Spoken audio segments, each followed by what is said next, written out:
Merci Seigneur pour ce merveilleux dimanche, ce 9 février 2020. Nous te rendons grâce pour tout ce que tu fais pour nous. Et aujourd'hui, la parole de Dieu nous montre la vérité. Et nous devons interpeller nos frères et sœurs aujourd'hui qui sont malheureusement aveuglés par les coutumes ancestrales. Et certains Africains malheureusement pensent que la foi en Christ est une imposition venue de l'Europe ou bien de l'Amérique, ou bien que la Bible est une coutume des Blancs. Malheureusement, ces personnes n'ont pas compris ce qui est importé en Afrique.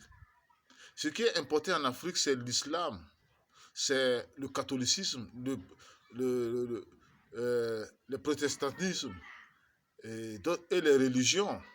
Jésus est la parole de Dieu et Jésus à travers sa parole, nous montre que Dieu a toujours œuvré depuis le commencement. Et lorsque nous regardons comment la parole de Dieu nous explique ce qui s'est passé depuis le temps de Noé, nous voyons que ce fut à partir de après le déluge que Dieu a parlé des trois nations, Misraïm qui est l'Égypte, et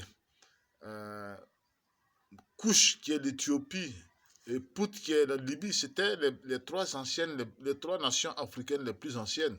Mais à ce temps, la terre n'était pas encore divisée. Donc, la parole de Dieu existait depuis la nuit des temps, depuis le temps de Noé en Afrique. Et lorsque nous regardons attentivement, Abraham est venu en Afrique, en Égypte, puisque à ce moment, nous voyons que le monde n'était pas trop peuplé. Donc, Abraham est venu en Égypte parce qu'à ce moment, l'Égypte était la première nation du monde qui dominait le monde entier. Et nous voyons que également Joseph a passé presque 93 ans en Égypte, sans parler de Moïse qui est né en Égypte. Et Jésus lui-même dans Matthieu 2, versets 13 à 17, 15 nous montre que Jésus a passé un temps dans son enfance en Afrique.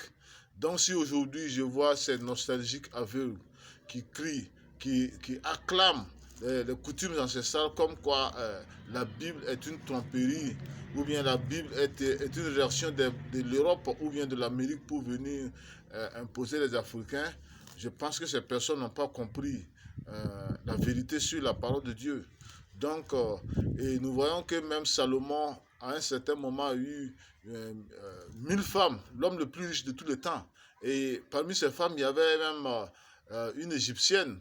Et je vois beaucoup de gens, même en Afrique, même qui se réclament même d'être de la descendance directe de Salomon. Oui, c'est une éventualité, puisque Salomon a eu à se marier avec plusieurs femmes étrangères, ce que Dieu avait interdit à la nation d'Israël. Donc, frères et sœurs, comprenez que la vérité, Jésus, la foi en Christ, n'est pas dans une religion.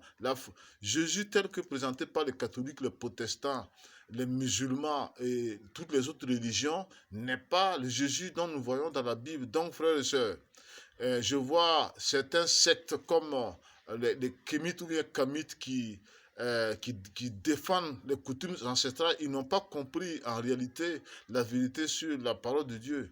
Jésus-Christ est le Dieu de la Bible. Jésus-Christ est le Dieu de tout, du monde entier. Donc, si nous voulons la vérité, Jésus-Christ nous révèle toute la vérité dans sa parole. Et si les gens aujourd'hui sont agités, parce que certainement, le diable ne veut pas que les gens marchent dans la vérité. Mais malheureusement, certains Africains aveugles et hypocrites se sont laissés emporter par ce mauvais esprit.